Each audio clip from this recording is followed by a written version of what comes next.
until you have had the taste of finishing, you will not respect yourself. Until you follow through, until something is done, come hell or high water, tears and struggles and pain, and you go through it anyway, and you show up and you continue to fight on no matter the circumstances. After a while, something begins to wither inside of you. How do you do that? How do you change your mind away from fear to big, hairy, audacious goals? How do you do this thing where you become what you think about? How do you think about something different? Well, you do what you're doing now, but you do it on such a consistent basis that it changes the makeup and the shape of your psyche, your spirit, and your future and your destiny.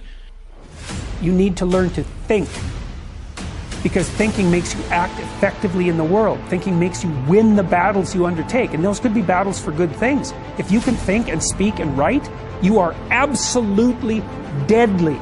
Nothing can get in your way. Number one thing in your world is not your education. It's your dream. So what you dreaming about, y'all? What you still dreaming about? What is God still showing you in your imagination? What are you so afraid of? Why would you not take that leap and go for it before you mess around and die? Why would you not go and see what God really got for you before you leave this world? Why would you hang on to a job? If you live in paycheck to paycheck right now, when you retire, they're going to give you 1/3 of what you can't live on now. They're going to give you a gold watch and a turkey, and they're going to set you on out to pasture. If I was you, before I leave this world, I'd go see what God really got for me. Just take a chance. Now here's why you should take the chance. Name me one time God has not pulled you through. Just name it. Name the one thing God has never pulled you through. If he ain't pulled you through it, he's currently pulling you through it right now. And the reason I know I'm telling the truth is because you're sitting in here. If God was through with you, he wouldn't wake you up no more. When he wakes you up, it's because he ain't through with you yet. He got something else for you. So why don't you go see what that is? Look, it's mostly black people in here. Why we keep living our lives like we still slaves? Why we got to live our lives like we owe them something? Man, you owe yourself something. Go be free. Go see what God got for you. Oh, Steve, that's easy for you to say. You rich. Hell, did you hear me? I lived in a car for 3 years. On October 8th, I won $50. October 9th, I quit. How big a jump you want to take? You ain't even got to do that. A lot of y'all got savings. You may not have 3 years up, but you only need a little bit.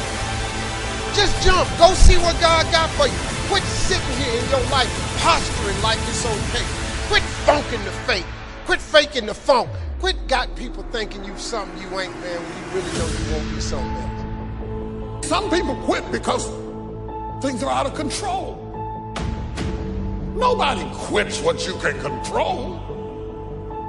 But the moment you get in something where you don't get your way, or you get reprimanded, or you get corrected, or you go through this, or you go through that, or you go through the other, or it's bad conditions or bad circumstances, the first thing the immature mind says is, this is ridiculous, I quit. My self-esteem, even though I was building it up and I lost weight and stuff like that, I'm now around the most uncommon of uncommon people. And I'm like, my God, I'm here. Do I belong here? Do I belong here? So your mind has a good way of taking the path of least resistance. Whenever friction happens, friction causes growth. Whenever friction happens, that's why a lot of us don't have any growth, because when friction happens, we go the opposite direction. So in my mind, when friction happened, my mind said, oh, hey, man, let's get out of here. You're not real. You've lied your whole life. You come from this, you come from this, you can barely read. Those things, so whenever times got hard, my mind said, you're not good enough. Let's go. So my eyes, my mind weren't connecting. So how you combat that is this. I call it the cookie jar. You have to remind yourself. We all have a story. We've all of us have gone through very hard times. But when we're in a hard time, our mind has a way of forgetting what all we've overcome. I have a way of taking 1 second when I want to quit and saying, okay, you endured this.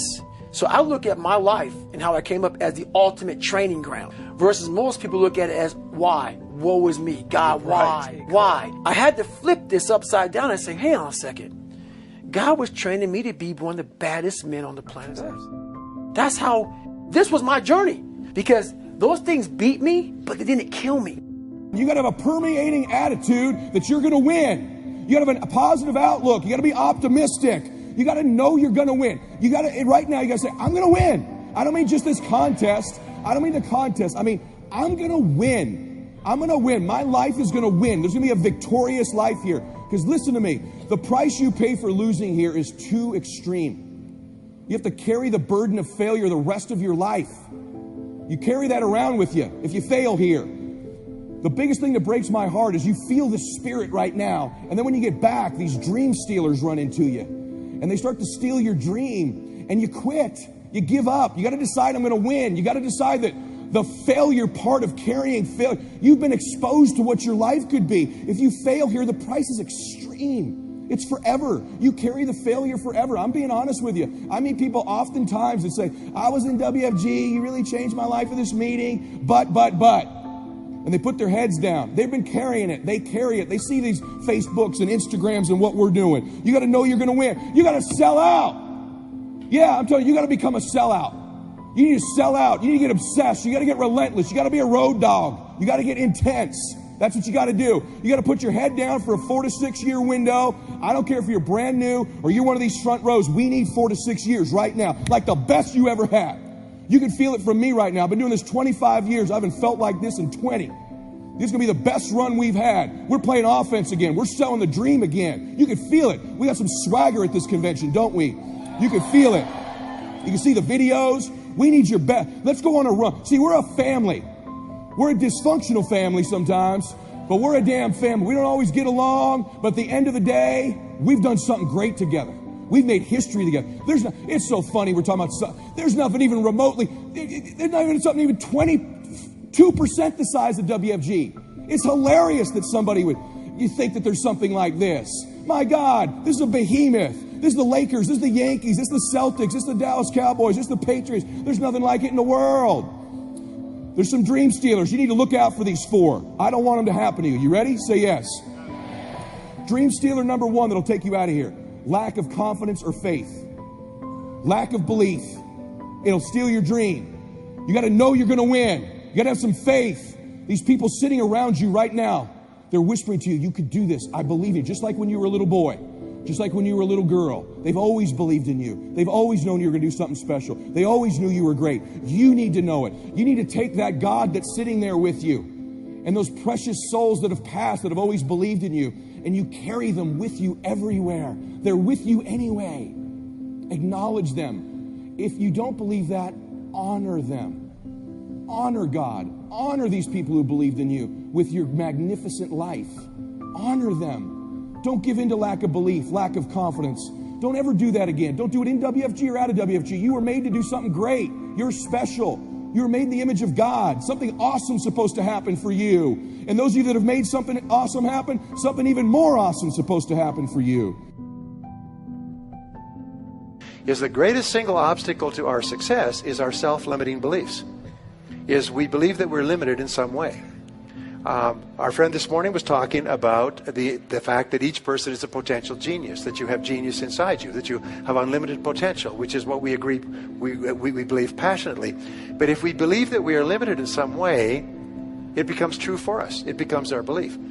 By the way, I didn't do well in school, and before we came here, I was going to do some background checking on the people here. And what I found is there's a lot of people in this audience who didn't do well in school. Yes. There's a lot of people here got lousy grades in school. I was astonished to look at the high percentage. In fact, you could be sitting next to one of them right now. Yes, we know who you are.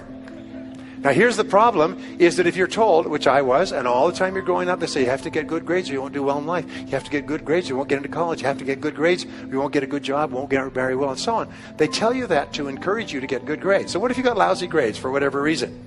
Well, now you could be 25 or 35 years old and you don't even try. You don't even try because, hey, you didn't get good grades in school, so you're kind of short of potential. And what we do is we actually sabotage ourselves. We drive with our foot on the brake of our own potential because we think, well, I didn't really get good grades in school. And then you read the studies and you find that most of the people who got straight A's work for the people who got B's. And the people who got B's work for the people who got C's who own the companies. And the people who own the companies got the money from the venture capitalists, all who got D's in school. You know, and so the grades that you got in school are irrelevant. But if you believe that because you got poor grades or because you didn't get started, you didn't go to college or something else, if you believe it becomes true for you. So the first thing you do is you have to challenge your self-limiting beliefs and realize that most self-limiting beliefs have no foundation in reality. How many times have you had an experience where you thought you had no skill or ability in some area, and then you started working in that area and it turned out to be pretty capable, and you're quite amazed and you never had that idea? The fact of the matter is we all have that throughout life. My friend Dennis Waitley has this wonderful line. He said, you could not use all of your potential if you had 100 lifetimes. You have so much potential. And what holds us back from using all of our potential is we believe that we don't have it. I will never forget the story of this fellow's grandfather came out, homesteaded a piece of land in Alberta, passed it on to his grandfather, passed it on to his father. The father could never make a living on it. Finally passed on to the son. The son was on welfare and raising goats on this quarter section in Alberta. None of the family for 3 generations had ever made any money on this hard scrabble piece of farm. And along came an oil company. The oil company said, can we drill on your land? If we find oil, we'll sign an extraction agreement with you, royalties and so on. They drilled on his oil. They found an oil pool.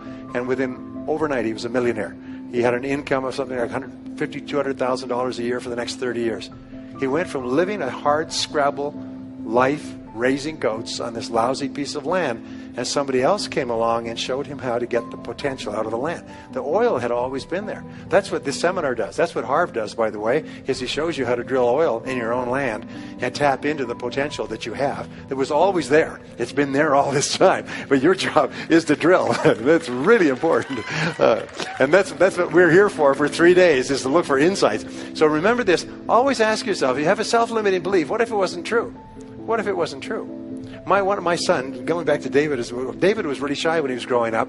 And so I would say, you know, one thing I know about you, David, is you're not afraid of anything. He said, oh, I'm afraid of everything. He's afraid of riding a bicycle, and he's afraid of this. He's afraid of ghosts in the night. No, David, you're not afraid of anything. And I say to Barbara, he said, one thing I know about David, he's not afraid of anything. And he said, yes, I am. We drive along. I say, well, you know, I really admire David because he's not afraid of anything. And I would just say this. And I changed his name to Dave the Brave.